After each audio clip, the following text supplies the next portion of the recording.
Hi, I'm Fifelski, and you're watching a special video series on advancing women in government. Join me as I explore some of the key issues through conversation with the experts.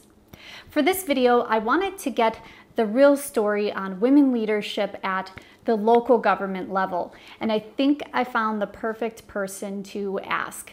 Who better to talk with than Dave Childs, president of ICMA, the International City County Management Association. I met up with Dave recently to chat about the current status of top leadership in local government. As I understand it, and I think the number is around 19% of the city managers are women. And so that really across the country, across in the country. States. And so that really doesn't sort of reflect the demographics of our country at all. And that has moved up pretty slowly. I and I think a lot of others would like to see that change. But part of the problem is it's in the hands of the elected officials to make those decisions, and part of it is that you need the people who come out of public administration school who want to do this work. And at this point in time, the pool of candidates is still a little bit small when it comes to females. So that's something we really have to work on. Speaking of making a more accommodating profession, I'm hearing a lot about mentoring with the next generation and getting people more interested in leadership roles. And what are your perspectives? I think it's critically important for us in the baby boom generation to pay much more attention to this upcoming generation of local government professionals. As Dave and I chatted, he shared a story with me about his own mentor. And let me say a little bit about one of my heroes and why I think mentoring is so important. I mentioned that I was 22 when I took my first planning director job. Tracy Williams was the assistant city manager in Casa Grande, Arizona. He hired me. I was 22 years old, just coming out of grad school. Had never had I'd been a planner, but I'd never had any kind of department experience. He hired me to be the first planning director in Casa Grande, Arizona. And what I say is that if it wasn't for Tracy Williams, I would not be here today. He took a chance on a 22-year-old who didn't know much, about what it took to run a department. And my challenge to our members is, who's going to say that about you? Who's going to say, if it wasn't for, put your own name in the blank, if it wasn't for you, they wouldn't be where they are today. After talking with Dave and getting his perspective on local government, I decided to explore the concept of mentoring a bit further and really see if it would be a good resource for women in government. I learned that one of the best run mentoring programs at the federal level is actually run by the State Department.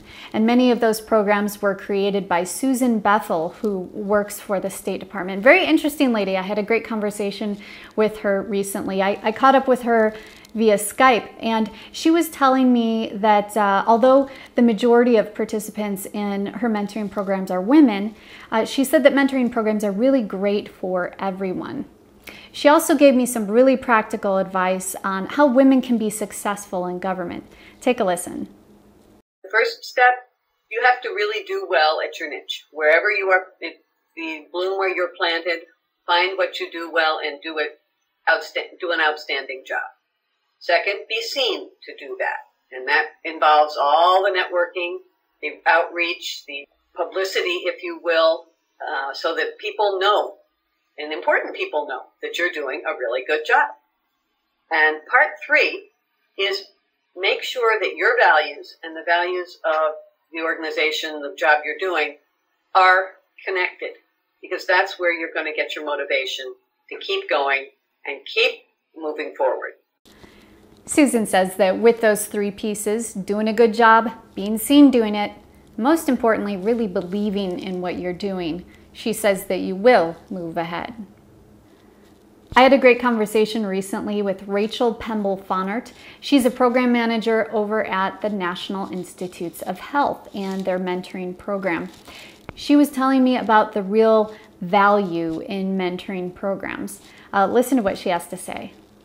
First off, I believe they're important for everyone. They're a great informal learning tool. They're a great way to feel connected to communities, to know what's going on in other communities or in your own but also just to grow and develop, to obtain skills, to obtain resources. But for women in particular, it's really a great way to learn an unwritten and unspoken culture. It's also a great way to have somebody to bounce ideas off of and try things before you make those big mistakes, because you have to be able to make mistakes. You have to feel safe in order to do that.